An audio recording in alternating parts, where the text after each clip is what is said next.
വ്രതം എടുക്കേണ്ട രീതി എങ്ങനെയാ പറയണേ? അതിരാവിലെ 5:30 ഉദയത്തിന് മുമ്പേ എഴുന്നേൽക്കണം, തണുത്ത വെള്ളത്തിൽ കുളിക്കണം, ഉച്ചത്തിൽ ശരണം വിളിക്കണം, വിവാഹത്തിൽ പങ്കെടുക്കരുത്, മരണത്തിൽ പങ്കെടുക്കരുത്, ജനനത്തിൽ പങ്കെടുക്കരുത്, ഇഷ്ടവസ്ത്രം ഉപേക്ഷിക്കണം, ഇഷ്ടഭക്ഷണം ഉപേക്ഷിക്കണം, പാദരക്ഷകൾ ധരിക്കാൻ പാടില്ല, ബന്ധുജനങ്ങളുമായിട്ടുള്ള ബന്ധുത്വങ്ങളൊന്നും പാടില്ല. മുദ്ര ധരിച്ചാൽ സ്വാമിയായി, ജാതിയില്ല, മതമില്ല, ലിംഗഭേദാദി അവസ്ഥകളൊന്നുമില്ല, അങ്ങനെ 41 ദിവസത്തെ വ്രതമുണ്ടാവണം. ശരിക്കും പറഞ്ഞാൽ ഏറ്റവും ത്യാഗം സഹിക്കുന്ന കാലഘട്ടം 41 ദിവസം. വേണ്ടപ്പെട്ടതിനെയെല്ലാം ക്ഷമിച്ച് വേണം 41 ദിവസത്തെ വ്രതം എടുക്കേണ്ടത്. ഇതിന്റെ കാരണം പറയണത്, ഒരു വർഷാന്തര കാലഘട്ടങ്ങളിൽ എന്തെങ്കിലുമൊക്കെ ദുശീലങ്ങൾ നമ്മളിലേക്ക് വന്നു ചേർന്നിട്ടുണ്ടെങ്കിൽ ഈ 41 ദിവസം കൊണ്ട് അതിനെ വിശേഷം ഇല്ലാതാക്കാൻ കഴിയും. 41 ദിവസം ഒന്നിനെ നമ്മൾ കൃത്യമായിട്ട് ഫോളോ അപ്പ് ചെയ്താൽ അത് നമ്മളൊരു ശീലമായിട്ട് പോകും. ഒന്നിനെ അൺഫോളോ ചെയ്താൽ ശീലമല്ലാത്തൊരവസ്ഥയിലോട്ടാകും. അപ്പൊ ഇങ്ങനെ 41 ദിവസം വ്രതമെടുത്ത് സ്വാമി അയ്യപ്പൻ മഹർഷി വ്രതത്തിനായിക്കൊണ്ട് എങ്ങനെ കാട്ടിലേക്ക് പോയോ അതുപോലെ കഥകളൊക്കെ കേട്ടിട്ടുണ്ടാവൂലേ? അയ്യപ്പൻ എന്തിനാ അവതാരം എടുത്തേ? എത്ര കൊല്ലായി മലയോട്ടം തുടങ്ങിയിട്ട്? എത്ര പ്രാവശ്യം പോയി? ആരും പറഞ്ഞു തന്നിട്ടില്ല. മഹർഷി എന്ന് പറയുന്ന അസുര സ്ത്രീയെ ഇല്ലാതാക്കാൻ വേണ്ടിയിട്ടാണ് സ്വാമി അവതാരമെടുക്കുന്നത്. അയ്യപ്പൻ അവതാരം എടുക്കുന്നത് ശിവനും വിഷ്ണുവും ചേർന്ന് സംയോജിച്ച് അതിൽ നിന്നുണ്ടായ പുത്രനാണ് ഹരിഹരപുത്രൻ എന്ന് പറയാം. അപ്പൊ ഇവിടെ നമ്മളും പോകുന്നത് മഹർഷിയെ ഇല്ലാതാക്കാനാണ് പറയാം. മഹർഷി എന്ന് പറയുന്ന അവനവന്റെ ചിന്തയാണ്. ഇപ്പത്തെ മഹർഷി എന്ന് പറയുന്നത് നമ്മുടെ ഉള്ളിലുണ്ടാവുന്ന ചിന്തകളാണ്. നിങ്ങളെ ബാധിക്കുന്ന കാര്യമല്ല കേട്ടോ. നമ്മുടെ ഉള്ളിലുണ്ടാവുന്ന ചിന്തകളാണ് എന്നാ പറയാ. അപ്പം ഭഗവാൻ മലയ്ക്ക് പോയ അല്ലെങ്കിൽ കാനനത്തിലേക്ക് പോയ ശൈലി പറയണത്, 2 അറകമുള്ള മുനിസഞ്ചിയില് മുൻകെട്ടിൽ ദേവപൂജയ്ക്കുള്ള വസ്തുക്കളല്ല നമ്മൾ നിറച്ചതെല്ലാം അങ്ങനെ. ഓരോന്നിനും ശാസ്ത്രം. നമ്മളെ മുൻകെട്ടിലേക്ക് നിറച്ചു വെച്ചിരിക്കുന്ന ഓരോ വസ്തുക്കൾക്കും ശാസ്ത്രം പറഞ്ഞിട്ടുണ്ട്. ആദ്യം നെയ്മുദ്രയും കാണിക്കുക. നെയ്മുദ്രയ്ക്ക് സങ്കല്പം നെയ്യിനെ ജീവനായിക്കൊണ്ടും മുദ്രയെ നാളികേരത്തിനെ ശരീരമായിക്കൊണ്ടും. ശരീരമാകുന്ന നാളികേരത്തിലേക്ക് ജീവനാകുന്ന നെയ്യ് ശരണം വിളിയോടുകൂടി നടക്കണം. നിശ്വാസം വിളിച്ച് നടക്കണം. എന്നിട്ട് അഹങ്കാരത്തിന്റെ ഉടമ്പടിയാവുന്ന ശിരസിലേക്ക്. എന്തുകൊണ്ടാണ് ഇരുമുടി തലയെ വെച്ചുകൊണ്ട് പോകാൻ പറയണേ? തോളെ വെച്ചുകൊണ്ട് പോയാൽ പോലെ. അഹങ്കാരത്തിന്റെ ഉടമ്പടിയാകുന്ന ശിരസിലേക്ക് അവനവന്റെ ജീവനെ നാളികേരത്തിലേക്ക് നിറച്ച് ഞാന് എനിക്ക് എന്റേത് 3 ചിന്തകൾ എവിടെയുണ്ടാവുന്നു അവൻ അഹങ്കാരത്തിനടിമയാണ്. ആരുടെ ഉള്ളിൽ ഈ 3 ചിന്തകൾ? എന്റേതെന്നുള്ള അഹമെന്ന ഭാവമുണ്ടാവുന്നവനും ഇതെന്റേതാണെന്ന് എനിക്കുണ്ട് എന്നൊരു ചിന്തയുണ്ടാവുന്നു. ഞാനെന്ന ഒക്കെ അഹങ്കാരത്തിനടിമയാണ്. അപ്പൊ അങ്ങനെയുള്ള ആളുടെ ശിരസിലേക്ക് കാണിപ്പല്ലെന്ന് പറയുന്ന 1 വർഷത്തെ സമ്പാദ്യം എന്നാണ് പറയുന്നത്. 1 വർഷം, അതായത് മലയ്ക്ക് പോയിട്ട് വന്നാൽ അവിടെ ഒരു കുടിക്കോ കാണിക്കോ വെക്കണം എന്ന് പറയുന്നത്. അതിട്ട് നിറച്ച് അതെല്ലാം കൂടെ കൊണ്ടു കൊടുത്തൊരു തരി പൊന്നാക്കി വെറ്റിലെ അടക്കുകയും ചേർന്ന് ദക്ഷിണ കൊടുക്കുന്നത് കാണിപ്പൊന്ന്. അവനും മലരും ഈ മല ദൈവങ്ങൾക്കുള്ളതാണെന്നാണ്. മാളികപ്പുറത്താണ് ചെയ്യുന്നതെങ്കിൽ പോലും മല ദൈവങ്ങളെ പൂജിക്കാനായിരുന്നു അവനും മലും വറപൊടി ചേർത്ത അവനും മലരും കൊണ്ടുപോകുന്ന ഒരു സങ്കല്പം അന്നുണ്ടായിരുന്നു. അപ്പം ഈ തരത്തിലെ കെട്ടുകളൊക്കെ നിറച്ച് നെയ്മുദ്രയൊക്കെ നിറച്ച് ഇരുമുടിയൊക്കെ തലയിലേറ്റി ത്യാഗം സഹിച്ചു പോകും അല്ലെ? ശരിക്കും ത്യാഗം സഹിക്കും. ഇന്ന് ത്യാഗങ്ങളൊക്കെ ഉണ്ടോ എന്നുള്ളത് സംശയമാണ്. അന്ന് ത്യാഗം സഹിച്ചാ പോയിരുന്നു. കാരണം കരിമല കയറിയ ഈ പെൺകെട്ടിൽ അരിയിടുന്നത് എന്തിനാ? അതിന് ശാസ്ത്രം പറയുന്നുണ്ട്. പോകുന്ന സ്വാമി തിരിച്ചു വരുന്നൊരു ഉറപ്പുമില്ല. വായിക്കരിച്ചിരുന്ന സങ്കല്പത്തിലാണ് 3 പിടി അരിഞ്ഞിട്ടുള്ളതാണ്. അതായത് ബന്ധുജനങ്ങള് പണ്ട് കാലത്ത് അരിയിടുമ്പോൾ മുത്തശ്ശിമാരൊക്കെ നിന്ന് കരയും ഭയങ്കരമായിട്ട്. കാരണം അന്ന് അവർക്ക് അതിന്റെ കാര്യങ്ങൾ അറിയാമായിരുന്നു. നമ്മളിലേക്ക് അത്രയും ബോധം വരണില്ല എന്നുള്ള ആ കാര്യം. എന്തിനാ അരിയിടുന്നതൊരു ബോധം അവർക്കുണ്ട്. അപ്പോൾ വായിക്കരിച്ചി എന്ന രീതിയിലാണ് 3 പിടി അരിയുന്നത്. പണ്ടൊരു പേടിയുണ്ടായിരുന്നു. വ്രതം തെറ്റിയാൽ പുലി പിടിക്കും. അതൊരു അച്ചിട്ടായിരുന്നു. വ്രതം തെറ്റി അവിടെ പുലി പിടിക്കുന്നൊരു പേടിയാണ്. കാരണം പണ്ട് വീട്ടിലൊക്കെ വെച്ചാൽ കെട്ട് നിറയ്ക്കണം. അന്നേരപ്പോഴേ കെട്ട് നിറച്ച് പുറത്തോട്ട് ഇറങ്ങുമ്പോഴേ ഫോട്ടോയും തിരിച്ചു വെച്ചൊരു നിലവിളക്കിലെ ഒറ്റ തിരിവുകൾ കൊണ്ടാണ് പോയിട്ട് തിരിച്ചു വിടുന്ന തിരികെ അവിടെ അണയാതുണ്ടാവണമെന്ന് വിശ്വാസം. അണഞ്ഞു കഴിഞ്ഞ സ്വാമിക്ക് എന്തോ വലിയെന്നുള്ളതായിരുന്നു. അന്നത് സത്യവുമായിരുന്നു. ഇന്ന് പുലിക്ക് പേടിയാണ് നമ്മളെ. അന്ന് അപ്പോഴേ പിടിക്കും, നമ്മൾ പിടിക്കും. അത്രയും സാഹചര്യങ്ങൾ തമാശയാണ്. അത്രയും സാഹചര്യങ്ങൾ മാറിപ്പോയി. അപ്പൊ ഇങ്ങനെ ഇരുമുടിയൊക്കെ നിറച്ചുകൊണ്ട് പിൻകെട്ടിലൊക്കെ നടക്കുന്നതൊക്കെ നമുക്കുള്ളതാണ് കേട്ടോ. പിൻകെട്ടിൽ എവിടെയായിരിക്കും? പിൻകെട്ട് എവിടെ വെച്ച് കഴിക്കും? നമുക്ക് പണ്ട് കാലത്ത് അരിയും ഭക്ഷണം വെക്കാനുള്ള സാധനങ്ങൾ പാത്രം വരെ വെച്ച് കിട്ടിക്കൊണ്ട് പോകുന്ന ചരിത്രം ഉണ്ടായിരുന്നില്ല. അപ്പം അത് പിൻകെട്ട് എവിടെ അടിക്കാന്ന് പറയാം. അപ്പൊ ഇങ്ങനെ ത്യാഗങ്ങളൊക്കെ സഹിച്ച് കരിമല താണ്ടി നീലിമല താണ്ടി ഒമ്പയൊക്കെ കടന്ന് 18ാം മണിക്ക് ചൂട്ടി ചെല്ലുമ്പോൾ അവിടെ എഴുതി വെച്ചിട്ടുണ്ട് തത്വമസി. അതാണ് ശരിക്കും ശബരിമല ദർശനത്തിന്റെ ഫലം.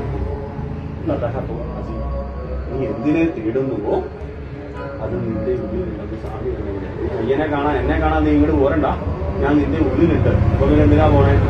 ഇതിനെ എത്രയും ത്യാഗം സഹിച്ചു മല പോണേ. അപ്പൊ ആ 18 പടികൾ പറയുന്ന ഒരു ശാസ്ത്രമുണ്ട്. ആദ്യത്തെ 5 പടികൾ കയറുമ്പോ 5 ഇന്ദ്രിയങ്ങളെ നിയന്ത്രിക്കാനുള്ള കഴിവുണ്ടാകണം. കണ്ണ്, നാക്ക്, മൂക്ക്, തൊക്ക്, ചെവിയാകുന്ന 5 ഇന്ദ്രിയങ്ങളെ നിയന്ത്രിക്കാനുള്ള കഴിവ് ഉണ്ടാകും. 43 ദിവസം കൊണ്ട് നേടിയെടുക്കേണ്ട കാര്യങ്ങളാ. അടുത്ത 8 പടികൾ കഴിയുമ്പോൾ അഷ്ടരാഗങ്ങളെ നിയന്ത്രിക്കും. കാമവും ക്രോധവും മാത്സര്യവും കുശുമ്പും അസൂയയും ബിംബും ഇത്യാദി ചിന്തകളാകുന്ന അഷ്ടരാഗങ്ങളെ നിയന്ത്രിക്കാനുള്ള കഴിവുണ്ടാക്കിയെടുക്കണം. അടുത്ത 3 പടികൾ കയറി 8 5 13 പടി അങ്ങോട്ട് കയറി കഴിയുമ്പോൾ തന്നെ ഉണ്ടാവുന്ന എന്താണെന്നറിയോ? നമ്മളൊന്ന് ഉഷാറാകുന്നവരെ 13 രാഗങ്ങളെ നിയന്ത്രിച്ചാൽ ഉഷാറായി. പിന്നെ കിട്ടുന്ന ഗുണങ്ങളാ 3 ഗുണങ്ങൾ: രജോ ഗുണവും തമോ ഗുണവും സദ്ഗുണവും. മനുഷ്യത്വം. അടുത്ത 2 പടികൾ കയറുമ്പോൾ ജ്ഞാനവും അജ്ഞാനവും എന്ന ബോധമുണ്ടാകും. ഈ 18 കാര്യങ്ങൾ ഉണ്ടായാൽ അവിടെ സ്വാമി എഴുതി വെച്ചേക്കുന്നതും പറഞ്ഞു വെച്ചേക്കുന്നതും ഇതാ. അപ്പൊ ശബരിമല ദർശനം കൊണ്ട് ഉണ്ടാവേണ്ട അല്ലെങ്കിൽ കിട്ടുന്ന അനുഗ്രഹം എന്ന് പറഞ്ഞാൽ തന്റെ ഉള്ളിലിരിക്കുന്ന മനുഷ്യത്വം എന്ന ദേവനെ തിരിച്ചറിയാനുള്ള കഷ്ടപ്പെടുന്നവനെ സഹായിക്കാനും പാപങ്ങൾ ചെയ്യാതിരിക്കാനും ദുരിതപ്പെടുന്നവനെ നമ്മൾ വലയ്ക്കാതിരിക്കാനുമുള്ള മാർഗം അല്ലെങ്കിൽ ഒരു വഴിയാണല്ലോ ശബരിമല ദർശനം. നിന്റെ ഉള്ളിലിരിക്കുന്ന എന്നെ ഈശ്വരൻ എന്ന് പറഞ്ഞാൽ എന്താ? അനശ്വരമായത്. നമ്മുടെയൊക്കെ ചിന്തകളിലെ മനുഷ്യത്വമാണ് ഈശ്വരൻ, അല്ലെ? ഈശ്വരനെ ആരും നേരിട്ട് കണ്ടിട്ടില്ല, ഉണ്ടോ? ആരും കണ്ടിട്ടില്ല. നമ്മളുടെ ഉള്ളിലെ മനുഷ്യത്വമാണ് ഈശ്വരൻ എന്ന് പറയുക. അപ്പൊ ആ മനുഷ്യത്തെ ഉണർത്തിയെടുക്കാനായിരിക്കണം ഇത്രയും ത്യാഗം ശരിക്കുന്നത്. അപ്പം സമയം കാണാനല്ല പോവുക, തന്റെ ഉള്ളിലിരിക്കുന്ന ഈശ്വരനെ തിരിച്ചറിയാനാണ് ഓരോ അയ്യപ്പന്മാരും മല ചവിട്ടുമ്പോൾ എന്നുള്ള ബോധമുണ്ടാകുന്നത്. നിങ്ങൾക്കങ്ങനെ ഇല്ലാന്നല്ല, ഇതാണ് കാര്യം എന്ന് പറഞ്ഞു ഗുരുസ്വാമി ചെയ്യേണ്ട കാര്യമാണ്. അതായത് കന്നിക്കെട്ട് നിറയ്ക്കുമ്പോ കഥ പറയണ കൂട്ടത്തില് കഥകൾക്കൊപ്പം തന്നെ പറയണം ഇതിന്റെ ശാസ്ത്രം എന്താണ് ശബരിമല ദർശനം കൊണ്ടുള്ള ഫലം, നിങ്ങൾക്ക് ഉണ്ടാവേണ്ട ഗുണം. ഇപ്പം എല്ലാരും പോകുന്നുണ്ട്, ഞാനും പോകുന്നുണ്ട്. എന്തിനാ പോകുന്നത്? അയ്യപ്പനെ കാണാൻ പോവാ. അയ്യപ്പനെങ്കിലും പോവോ? ഇവിടെ ഇല്ലേ അയ്യപ്പൻ? എന്തേ കണ്ണടച്ച് പറഞ്ഞാൽ കണ്ണിനുള്ളിൽ കാണാൻ പറ്റും അയ്യപ്പനെ. പിന്നെ എന്തിനാ അത്രയും ത്യാഗം സഹിക്കുന്ന ഈ മലയ്ക്ക് പോകുന്നതെന്ന് ചോദിക്കുന്നുണ്ടാവുന്ന ഒരു ആൻസറാണ്. തന്റെ ഉള്ളിലിരിക്കുന്ന മനുഷ്യത്തെ തിരിച്ചറിയാനാണ് ഓരോ ഭക്തനും മല ചവിട്ടേണ്ടത്.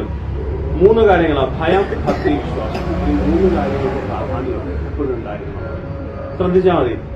ഒരു ആവതും ഇല്ലാത്തവനൊക്കെ ശരണം വിളിച്ചിട്ട് അതുപോലെ മല ചവിട്ടും.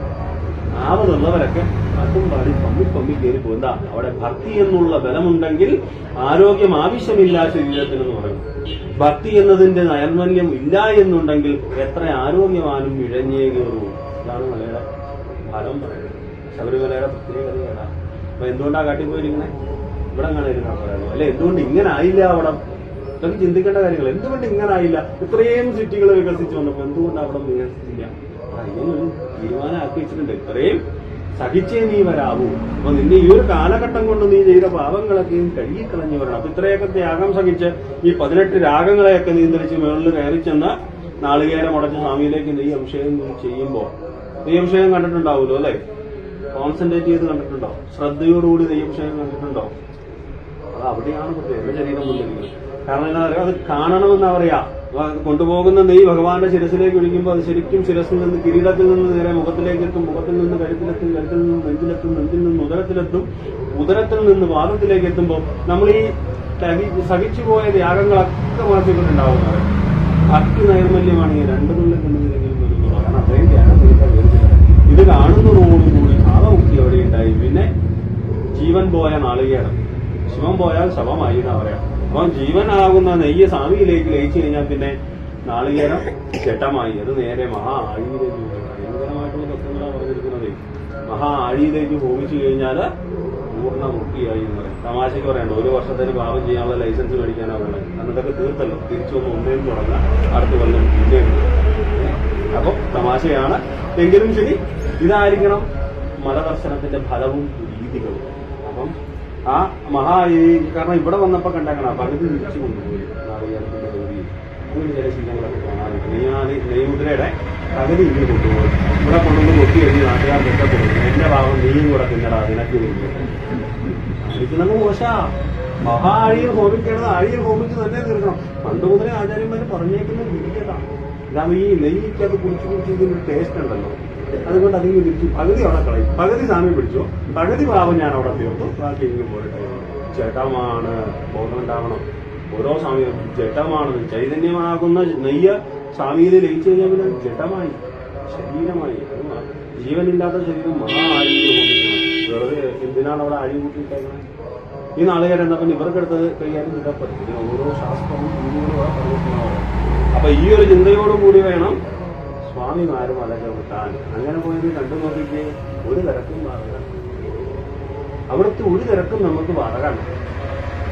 സുഖമായിട്ട് അയ്യപ്പം കൊണ്ടുപോയി ഭക്തി ഉണ്ടാവണം കേട്ടോ ഉള്ളില്. അങ്ങോട്ട് വരുമ്പോൾ ഈ സ്വാമി എന്താ ഇങ്ങനെ നിൽക്കുന്നത്, അയ്യോ ഞാൻ മടുത്തേ, ഇങ്ങനെയൊക്കെ പറഞ്ഞ് ഒരു കാര്യം അവിടെ നടക്കുക. സ്വാമി പറയാം എന്നാൽ ഇത് ഇറക്കി വന്നാൽ മതി, അവിടെ നിൽക്കുക, മടുത്തൊക്കെ മറിച്ച് വന്നാൽ മതി. ഒരേ മനസ്സോടുകൂടി ഒരേ ശരണം വിളിയോടുകൂടി കയറി പോകാം. അപ്പം ഈ ഒരു ചിന്തയോടുകൂടി മല ചവിട്ടിയാല് പൂർണ്ണമായിട്ടുള്ള അനുഗ്രഹം ഉണ്ടാവും എന്നുള്ളത്. അപ്പം ശബരിമലയ്ക്ക് പോകേണ്ട കാരണവും കാര്യവും ഇതാണ്.